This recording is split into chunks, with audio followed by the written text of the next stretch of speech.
إن الحمد لله نحمده ونستعينه ونستغفره ونعوذ بالله من شرور أنفسنا ومن سيئات أعمالنا.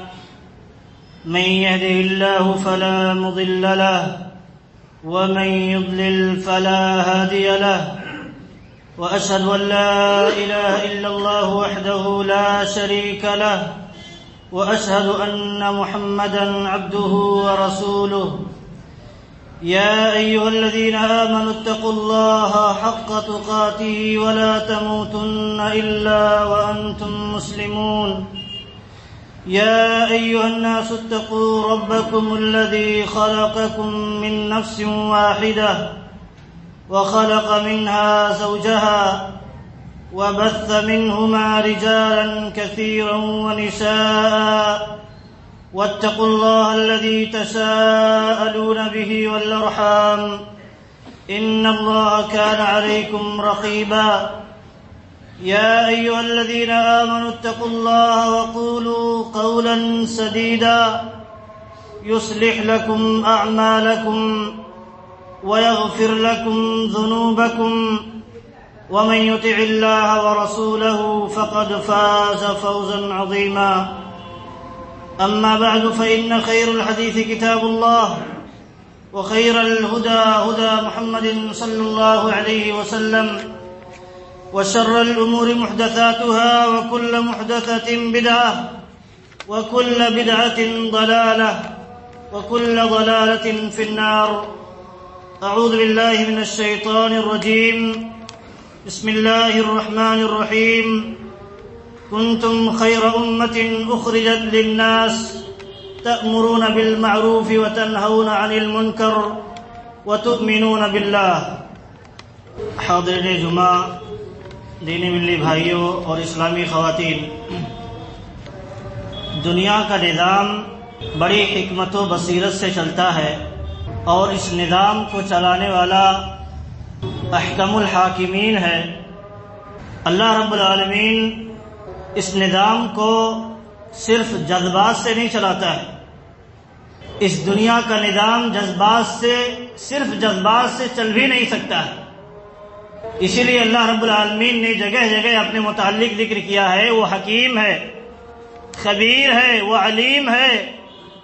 اللہ رب العالمین نے جگہ جگہ اس کا تذکرہ کر کے یہ بتانا چاہا ہے جو کچھ اللہ رب العالمین نے دنیا کے اندر رکھا ہے یا جو تصرفات کرتا ہے وہ حکمت سے خالی نہیں ہے، وہ حکمت سے خالی نہیں ہے.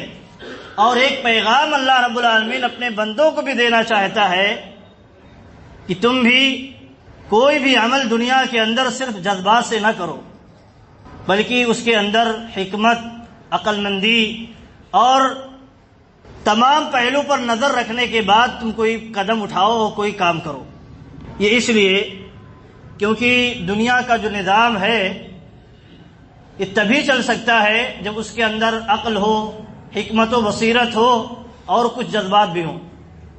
لیکن جذبات حکمت و بصیرت کے تابع ہوں، عقل کے لگام میں رہیں، تب یہ دنیا زیادہ دنوں تک ٹک سکتی ہے.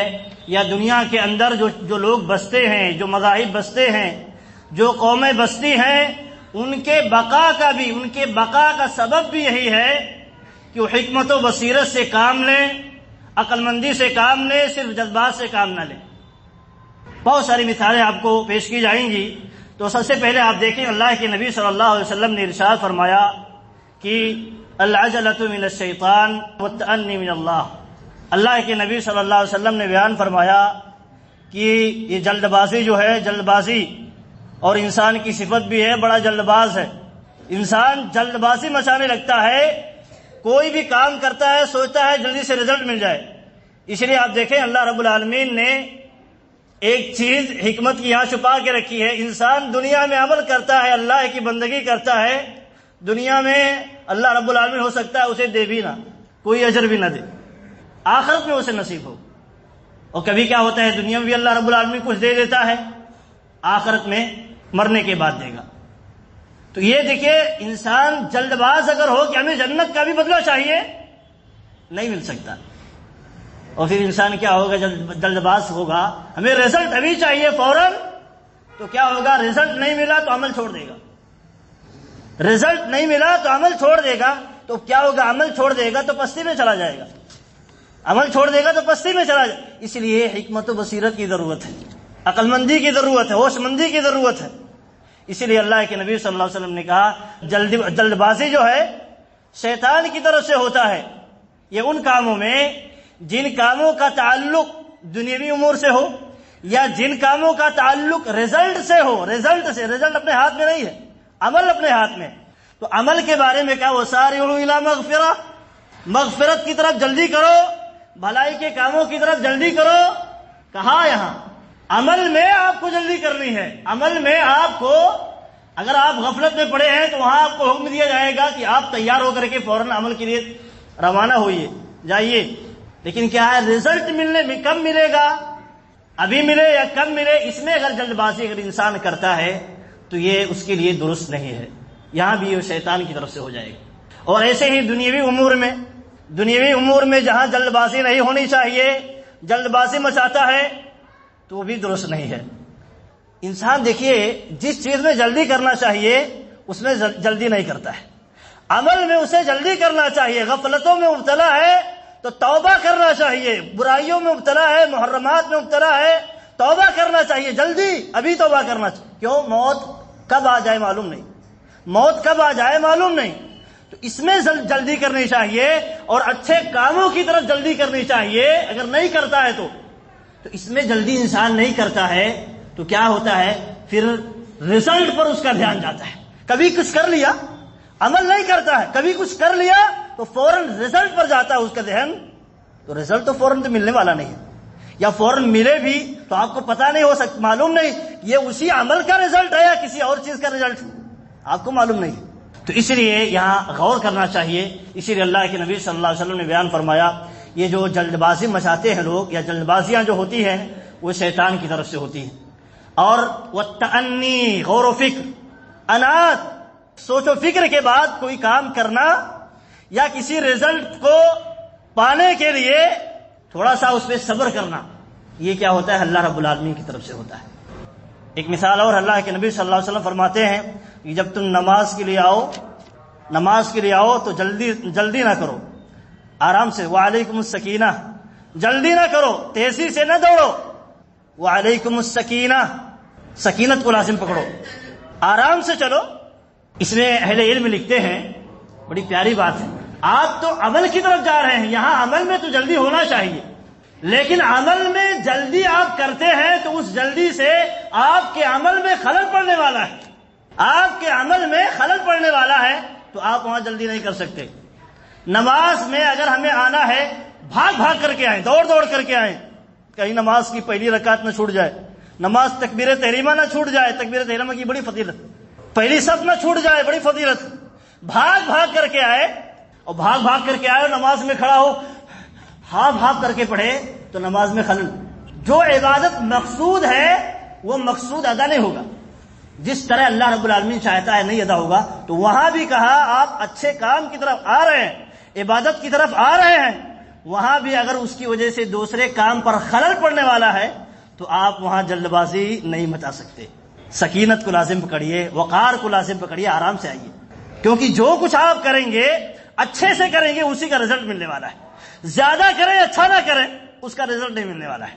شریعت میں یہی ہے لیبلوکم ایکم احسن عملا، اللہ رب العالمین نے انسان کو پیدا کیا تاکہ آزمائے تم میں اچھا عمل کون کرتا ہے، یہ نہیں کہا تم میں زیادہ عمل کون کرتا ہے۔ زیادہ عمل اگر کتاب و سنت کے دائرے سے باہر ہو کر کے ہو وہ نہیں مقبول ہے، کم عمل ہو کتاب و سنت کے دائرے میں رہے، اصول کے دائرے میں ہو، وہی مقبول ہے اللہ رب العالمین کے یہاں۔ تو اسی لیے اللہ رب العالمین نے یہاں نہیں کہا کہ تمہیں آزمانا چاہتا ہے کہ کون زیادہ عمل کرتا ہے، نہیں، بلکہ کہا کون اچھا عمل کرتا ہے۔ اور اچھا کب ہوگا؟ جب اللہ اور اس کے رسول کے بتائے ہوئے طریقے کے مطابق ہوگا۔ اسی لیے ایک دیکھیں کہ جو ہم نے کہا کہ دنیا کا بقا جو ہے، یا کسی بھی سماج، کسی بھی قوم، کسی بھی امت کا بقا کا راز جو ہے وہ اسی میں چھپا ہوا ہے کہ وہ حکمت و بصیرت سے کام لے، جلد بازی نہ مچائے۔ جلد بازی مچائے گا تو آگے کا جو کام ہے وہ خراب ہو سکتا ہے۔ یا ابھی تیزی کے ساتھ دوڑا اور دوڑنے کے بعد آگے اس کا مرحلہ ابھی باقی ہے، دوڑنا ہے، چلنا ہے۔ اگر آرام سے چلتا ہے تو آگے کا مرحلہ بھی آرام سے طے کر سکتا ہے۔ پہلے اسٹیپ میں دوڑ جائے اور اسے اور باقی ہے چلنا ہے تو اس کے پاس طاقت ہی نہ بچے تو دوڑے گا کیسے؟ اسی لیے وہ امت یا وہ قوم، وہ سماج مٹ جاتا ہے جو صرف جذبات سے کام لیتا ہے، حکمت و بصیرت سے کام نہیں لیتا ہے۔ تو بڑی حکمتیں ہیں۔ اسی لیے آپ دیکھیں صحابہ کرام جب مکہ میں کفار کے ظلم و ستم سے پریشان ہوئے تو نبی صلی اللہ علیہ وسلم کے پاس آ کر کے شکایت کرتے ہیں اور اپنے دکھ کو ظاہر کرتے ہیں اور کہتے ہیں اے اللہ کے نبی صلی اللہ علیہ وسلم، اللہ کی مدد کب آئے گی؟ اللہ کی مدد کب آئے گی؟ اور آپ اللہ سے ہمارے حق میں دعا کیوں نہیں کر دیتے کہ اللہ ہماری مدد فرما دے؟ تو اللہ کے نبی صلی اللہ علیہ وسلم ایسی حالت میں دیکھیے اس امت کے لیے جو فائدہ دینے والی چیز ہے اسے بتاتے ہیں۔ اس حالت میں، اس سچویشن میں اس امت کو کیا فائدہ دینے والی چیز ہے اس چیز کی رہنمائی فرماتے ہیں۔ کیونکہ کفار مکہ کا غلبہ ہے، مسلمان تھوڑی تعداد میں ہیں، مسلمانوں کی میجورٹی نہیں ہے اور مسلمانوں کے پاس طاقت و قوت بھی نہیں ہے۔ ایسی حالت میں اگر حکم دے دیا جائے جا کے لڑو، کیا ہوگا؟ مٹ جائیں گے، جذبات سے کام لیں گے، مٹ جائیں گے۔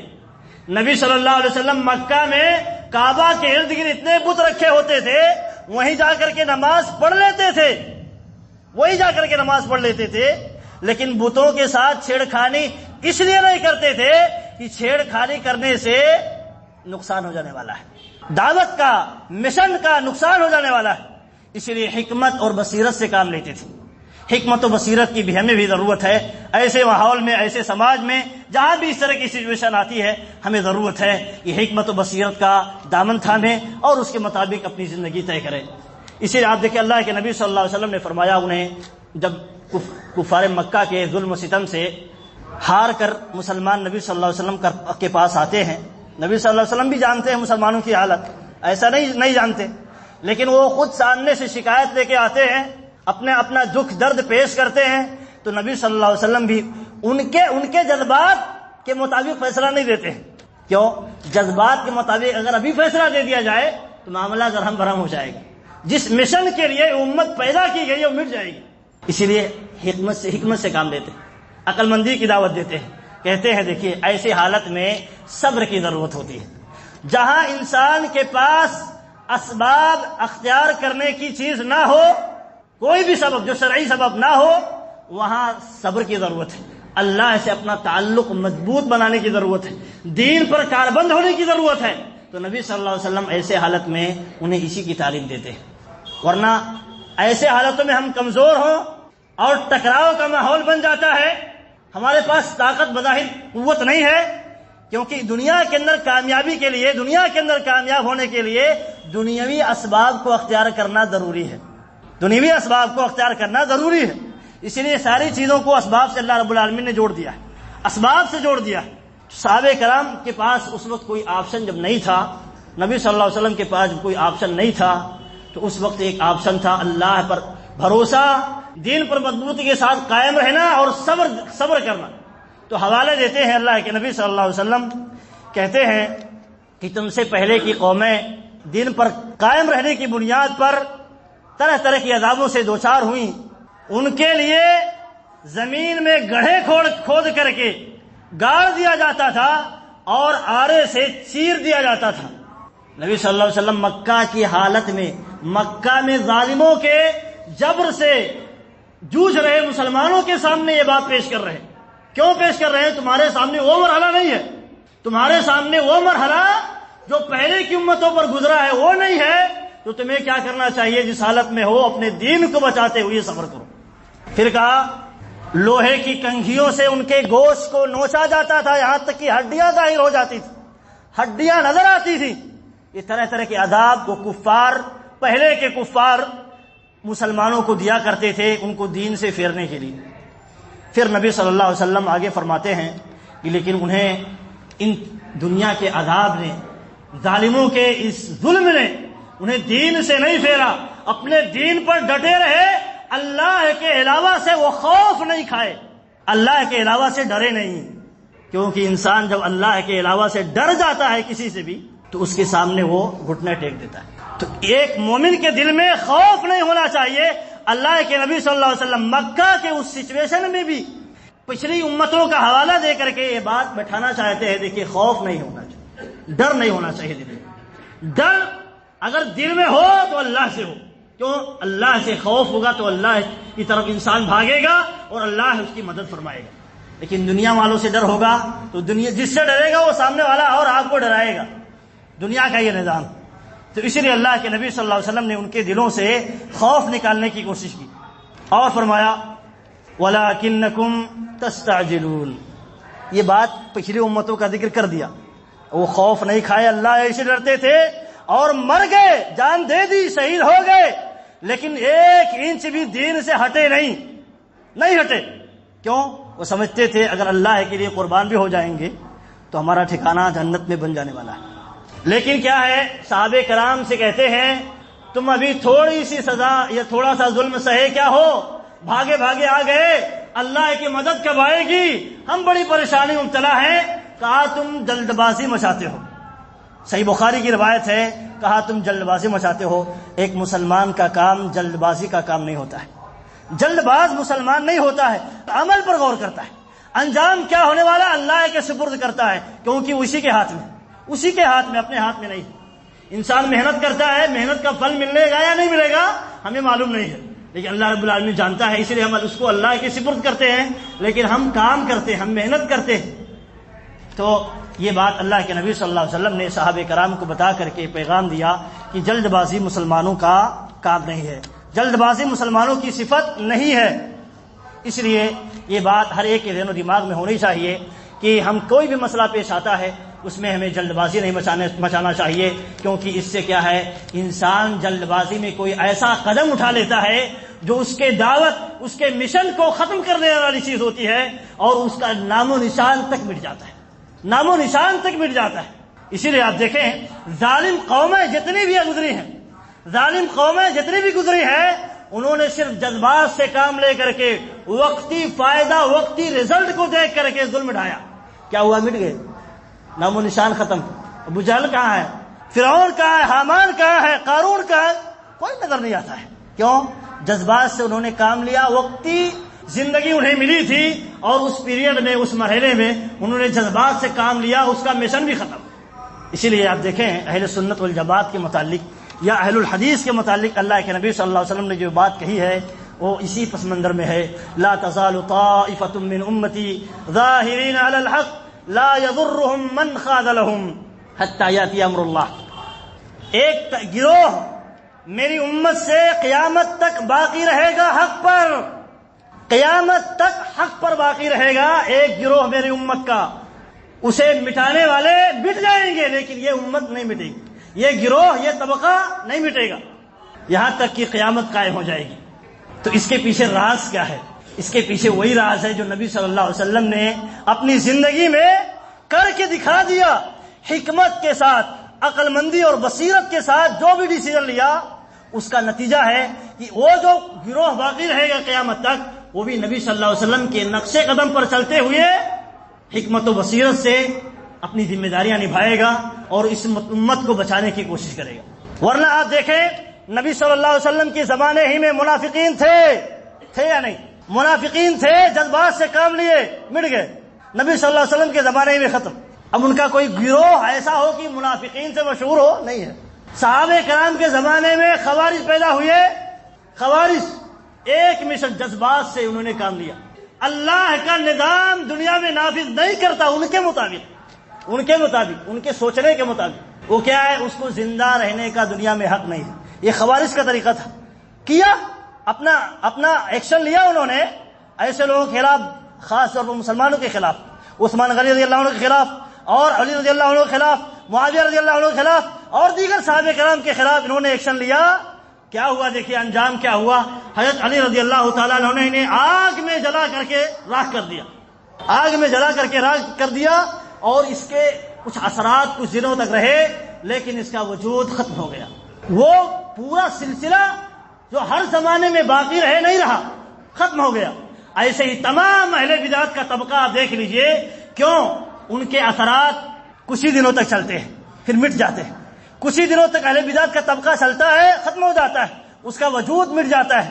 وہ اسی لیے کیونکہ اس کے پیچھے صرف جذبات ہوتے ہیں، جذبات ہوتے ہیں، حکمت و بصیرت اور عقل مندی نہیں ہوتی ہے، اور اللہ رب العالمین پر توکل کامل نہیں ہوتا ہے. مٹ گئے. تو ہمارے لیے نصیحت ہے کہ اللہ کے نبی صلی اللہ علیہ وسلم نے کہا اس امت کا ایک گروہ قیامت تک قائم رہے گا. وہ گروہ کیا کون ہے؟ جو ما انا علیہ اليوم واصحابی، جس پر آج نبی صلی اللہ علیہ وسلم نے فرمایا جس پر آج میں ہوں اور میرے صحابہ کرام ہیں، اسی پر اگر کوئی امت باقی رہے گی تو اس کے لیے ضمانت ہے، گارنٹی ہے، وہ امت قیامت تک قائم رہے گی. اسے مٹانے والے تو مٹ جائیں گے لیکن وہ امت نہیں مٹے گی. اس میں یہی راز ہے. آپ دیکھیں نبی صلی اللہ علیہ وسلم کے ساتھ بہت سارے مراحل پیش آتے ہیں. نبی صلی اللہ علیہ وسلم کے ساتھ ایک مرحلہ یہ پیش آتا ہے، نبی صلی اللہ علیہ وسلم کے 70 صحابہ کرام کو دھوکے سے مار دیا جاتا ہے. کتنا بڑا حادثہ، 70 صحابہ، وہ بھی عالم علماء کے طبقے کو قتل کر دیا جاتا ہے، شہید کر دیا جاتا ہے دھوکے سے.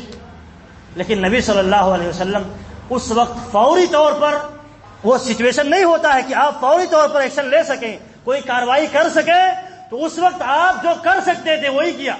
اس وقت آپ نے 5 وقت کی نمازوں میں قنوت نازلہ کا اہتمام کیا اور ان کے خلاف بددعائیں. جس وقت جو کام آپ کر سکتے ہیں، جو کام آپ کے لیے مناسب ہے، جو فائدہ مند ہے، آپ اس کو اسی وقت کریں گے تو آپ کو وہ فائدہ دے گا. اسی کو کہتے ہیں حکمت، اسی کو کہتے ہیں عقل مندی. اور جہاں جس چیز کو نہیں رکھنا چاہیے، رکھنے سے نقصان زیادہ ہونے والا ہے، اگر رکھ دے تو اس کو کہتے ہیں بے وقوفی. وہ عقل مندی نہیں ہے، وہ حکمت نہیں ہے، حکمت کے خلاف. تو نبی صلی اللہ علیہ وسلم نے فوری طور پر ایکشن کیوں نہیں لیا؟ مدینہ کی یا مسلمانوں کی سچویشن اس حالت میں نہیں، وہ پوزیشن نہیں تھی کہ ابھی فوری طور پر ان کے خلاف ایکشن لیا جا سکے، کوئی کاروائی کی جا سکے. تو کیا کیا؟ اس کو مؤخر کر دیا، جو بس میں تھا وہی کیا. تو اس میں ہمارے لیے نمونہ ہے، اگر ہم اسی حالت میں جو بھی کنڈیشن ہماری ہے اس میں اٹھ کھڑے ہوں تو ہمارا وجود بھی دنیا کے اسباب میں ہمارا کچھ نہیں ہے، تو ہمارا وجود مٹ سکتا ہے. اسی لیے حکمت اور بصیرت کی ضرورت ہے. اس طرح آپ دیکھیں اللہ رب العالمین نے بھی قرآن کریم میں اس بات کا ذکر فرمایا ہے کہ فَأَمَّا الزَّبَدُ فَيَذْهَبُ جُفَاءً وَأَمَّا مَا يَنْفَعُ النَّاسَ فَيَمْكُثُ فِي الْأَرْضِ كَذَلِكَ يَضْرِبُ اللَّهُ الْأَمْثَالَ. اللہ رب العالمین نے ایک مثال دی ہے، ایک مثال دے کر کے یہ سمجھانا چاہا ہے کہ دیکھیے اللہ رب العالمین حق و باطل کی مثال بیان کر رہا ہے. حق و باطل کی مثال کیا ہے؟ باطل جو ہے وہ جھاگ کے مانند ہے. جھاگ، پانی کے اوپر جو جھاگ جمع ہوتا ہے اس کی کیا اوقات ہے؟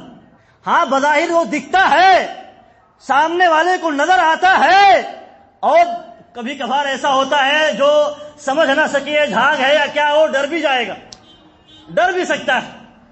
لیکن کیا ہے، وہ کچھ دنوں کے بعد، کچھ لمحے کے بعد وہ ختم ہو جانے والا ہے. ہوا کا جھونکا کیا آیا، وہ اڑ جائے گا، اس کا نام و نشان مٹ جائے گا. وَأَمَّا مَا يَنْفَعُ النَّاسَ فَيَمْكُثُ فِي الْأَرْضِ. جو لوگوں کو فائدہ دینے والی چیز ہے وہ پانی ہے، پانی ہے، وہ زمین میں ٹھہر جاتی ہے، وہ انسان کو فائدہ دیتی ہے. لیکن وہ جو بظاہر دکھتے ہیں، بظاہر لوگوں کو نظر آتے ہیں وقتی طور پر، اور لوگ گھبرا بھی جاتے ہیں. گھبرانے کی ضرورت نہیں. اللہ رب العالمین مثال دیتا ہے حق اور باطل کی. اگر آپ حق پر ہیں تو آپ سمجھے آپ کی مثال پانی کی طرح ہے، پانی کی طرح ہے. اور باطل اور اہل باطل کی مثال جو ہے وہ جھاگ کے مانند ہے. کچھ دنوں کے لیے وہ ظاہر ہوں گے، بارش کے میڈک کی طرح. بارش کا موسم ختم، وہ بھی ختم. ایسے ہی پانی کے اوپر جھاگ، جب پانی کہیں سے اوپر سے نیچے آتا ہے تو اوپر جھاگ نظر آئے گا ہی. وہ کچھ ہی دنوں تک رہے گا، کچھ ہی ٹائم کے لیے، کچھ وقت کے لیے رہے گا، وہ مٹ جائے گا. لیکن جو اہل حق ہیں اور حق ہیں وہ باقی رہیں گے. اس لیے ہمیں یہ سمجھنا چاہیے، ہم اگر حق پر ہیں تو ہمیں مضبوطی کے ساتھ حق پر رہنا چاہیے. یہ باقی رہے گا اور باطل مٹ جائیں گے. وہ جذبات سے چلتے ہیں، وہ صرف اپنے ایک پہلو پر نظر رکھتے ہیں، اس لیے وہ مٹ جاتے ہیں. ان کا جذبات کیا ہوتا ہے؟ ہمارے پاس پاور ہے تو سامنے والوں کو دبا کر کے حاصل کر لو. کیا ہوگا؟ جذبات سے ہے کام، عقل مندی سے نہیں ہے، جذبات سے کام ہے. سامنے والے بیوقوف تھوڑی ہیں، گدھے تھوڑی ہیں. اس لیے وہ آپ کے خلاف ایکشن لیں گے یا نہیں لیں گے؟ آپ کے خلاف بغاوت کا ماحول بنائیں گے یا نہیں بنائیں گے؟ تو آپ ٹک سکتے ہیں پبلک کے سامنے، عوام کے سامنے؟ تو اس لیے یہاں سمجھنے کی ضرورت ہے، اگر آپ حق پر قائم ہیں تو آپ حق پر قائم رہیے۔ یہ باطل جو ہیں یہ ایک پہلو سے سوچتے ہیں، ایک پہلو پر ان کی نظر ہے، اس لیے یہ ضرور مٹ جائیں گے۔ اللہ رب العالمین نے اس لیے مثالوں کے ذریعے سمجھا دیا ہے کہ یہ مٹنے والے ہیں، لیکن اہل حق کیا ہے، یہ باقی رہنے والے ہیں، قیامت تک ان کا وجود رہے گا۔ کب؟ جب یہ حق پر قائم رہیں گے، حق پر جب قائم رہیں گے تو۔ نواب صدیق حسن خان رحمۃ اللہ علیہ اسی آیت کی تفسیر میں فرماتے ہیں کہ باطل اگر سے کچھ لمحے کے لیے آپ کو نظر آتا ہے وہ غالب ہو گیا، ہم دب گئے، آپ کو پریشان ہونے کی ضرورت نہیں ہے۔ اللہ یہاں مثال کے ذریعہ آپ کو تسلی دینا چاہتا ہے۔ اگرچہ باطل کبھی کبھار اوپر اٹھ جاتا ہے، سر چڑھ کر کے بولنے لگتا ہے، تو آپ یہ نہ سمجھیے، دیکھیے پانی کے اوپر ہی جھاگ ہوتا ہے، پانی کے اوپر ہی جھاگ ہوتا ہے، لیکن وہ کچھ لمحے کے بعد مٹ جاتا ہے۔ تو کہا کہ کچھ لمحے کے بعد اللہ رب العالمین اس کو مٹا دیتا ہے، کیونکہ اس کے پاس طاقت نہیں ہوتی، پاور نہیں ہوتی ہے، کچھ بھی نہیں ہوتا ہے۔ وہ ہوا کے یا دباؤ، پانی کے دباؤ کی وجہ سے وہ اٹھ کھڑا ہوتا ہے، ورنہ اس کے پاس کوئی طاقت نہیں ہوتی ہے۔ پھر کہتے ہیں اللہ رب العالمین جیسے دنیا انسان کے جسم کا سسٹم بنایا ہے، اس کے اندر پیشاب اور غلاظت ہوتی ہے جسم میں، لیکن کیا ہوتا ہے پریشر سے باہر، لیکن انسان کا جسم باہر ہوتا ہے، انسان کا جسم قائم رہتا ہے۔ تو ایسے ہی باطل کی مثال ہے، ایک پریشر سے وہ باہر ہو جاتا ہے، ایک ہی دباؤ سے وہ باہر چلا جاتا ہے، لیکن جو جسم ہے یہ حق ہے۔ حق جو ہے یہ جسم کے مانند ہے، جسم باہر نہیں جاتا ہے، جسم اپنے پاور کے ساتھ قائم رہتا ہے۔ اللہ رب العالمین نے اس کو جوڑ کے رکھا ہے، تو یہ سمجھنے کی ضرورت ہے۔ اسی لیے آپ دیکھیں اللہ رب العالمین نے اس نظام کو قائم رکھنے کے لیے، یہ جو ہم نے کہا کہ یہ دنیا کے اندر حق کے باقی رکھنے کا جو نظام ہے، جو سسٹم ہے، وہ کیا ہے؟ حکمت و بصیرت، اللہ رب العالمین کی طرف رجوع۔ تو اسی کو قائم رکھنے کے لیے اللہ رب العالمین نے قرآن کریم کے اندر جگہ جگہ بات بیان فرمائی ہے، جگہ جگہ لوگوں کو تنبیہ کی ہے، نصیحت کی ہے، سمجھایا ہے۔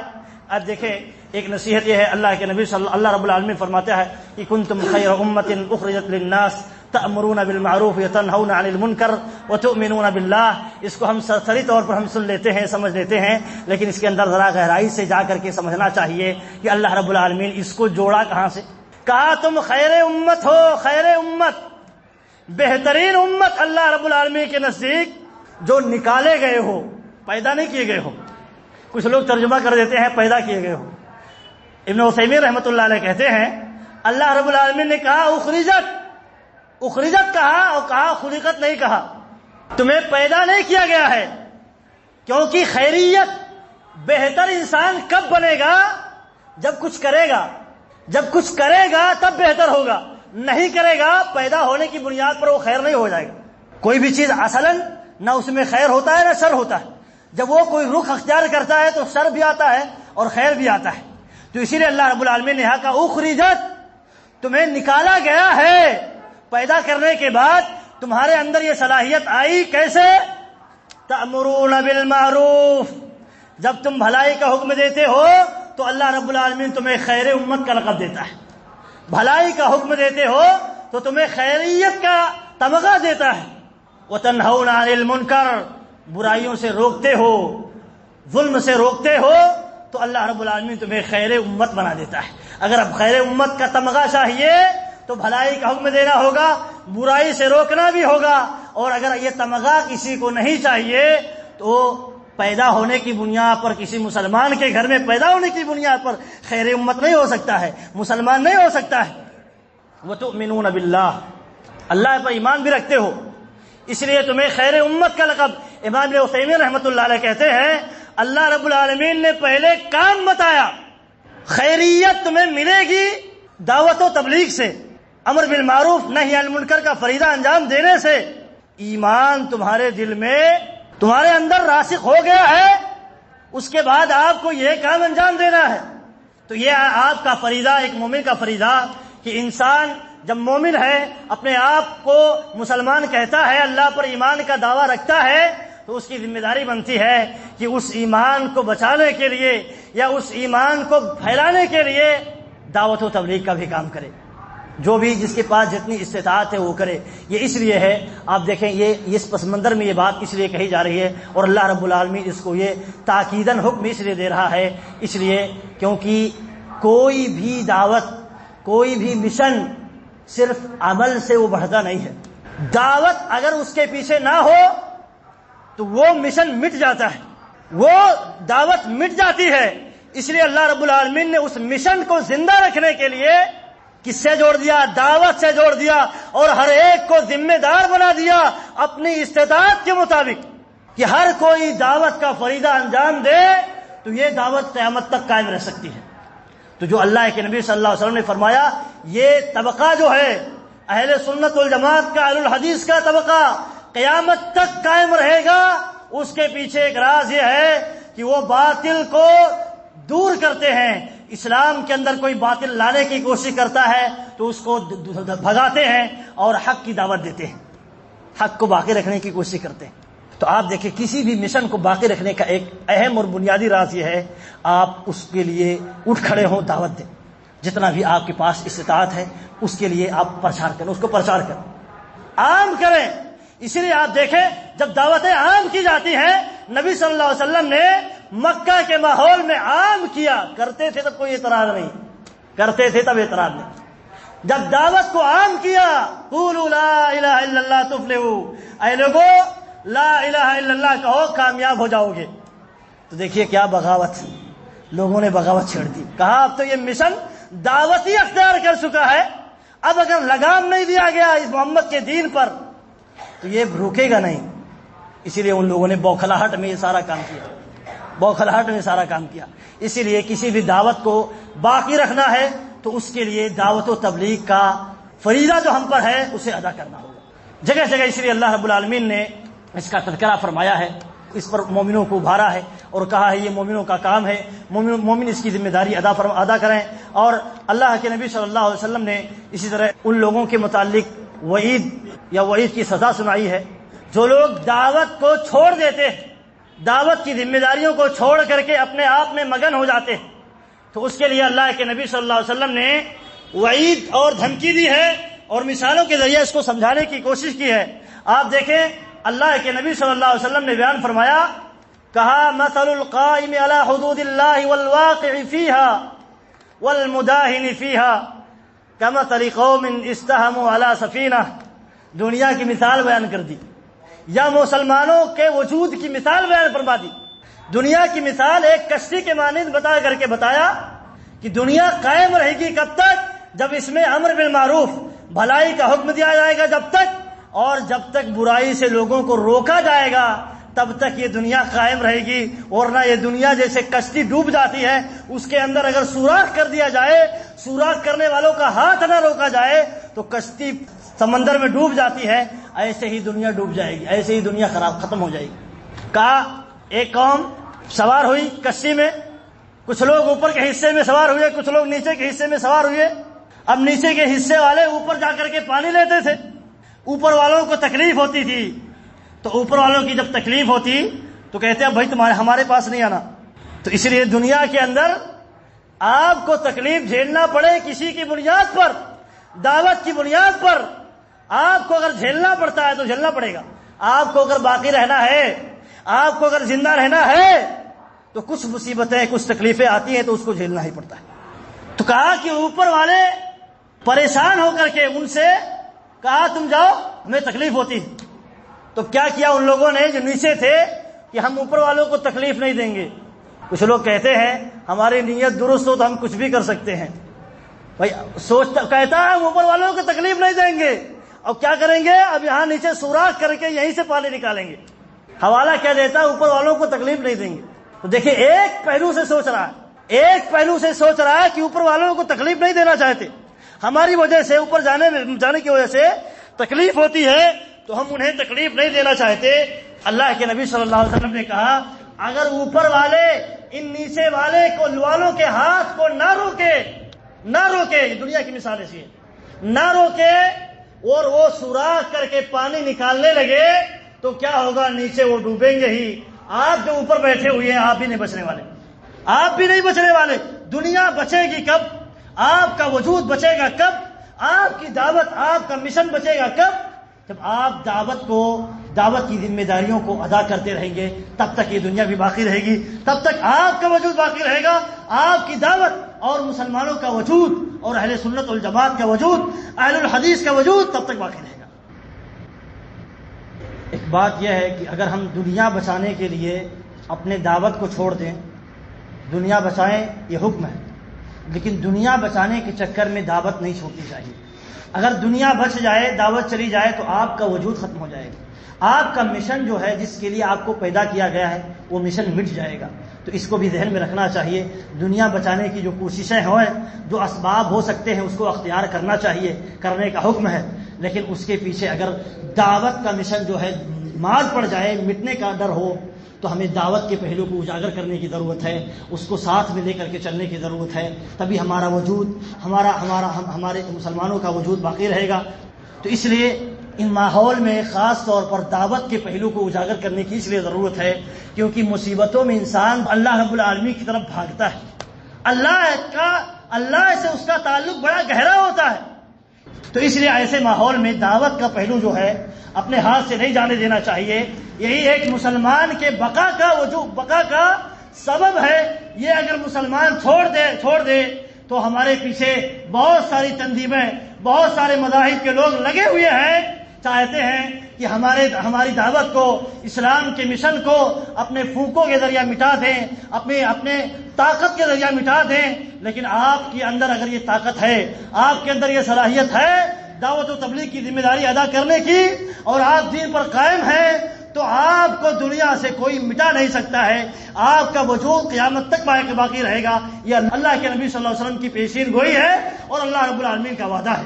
تو یہ سمجھنے کی ضرورت ہے، اور اس ماحول میں اس طرح کے ماحول کو پیدا کرنے کی ضرورت ہے۔ ہم خود اصلاح کریں، دوسروں کی اصلاح کریں کی کوشش کریں، اور اصلاح کے پیچھے ہمارا جو نظریہ ہو وہ خیر خواہانہ نظریہ ہو، بہتری کا نظریہ ہو، نصیحت کا نظریہ ہو، دشمنی کا نظریہ نہیں ہونا چاہیے، کیونکہ اس کے بعد بھی فتنہ فساد پیدا ہو سکتا ہے، بغاوتیں آ سکتی ہیں۔ آپ جس مشن پر کھڑے ہیں اس مشن کو کچلا جا سکتا ہے۔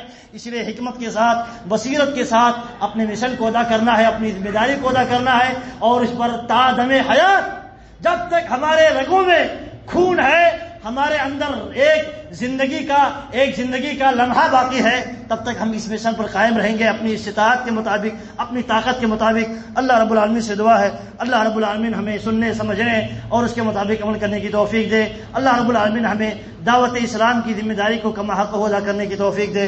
آمین وآخر دعوانا ان الحمد للہ رب العالمین۔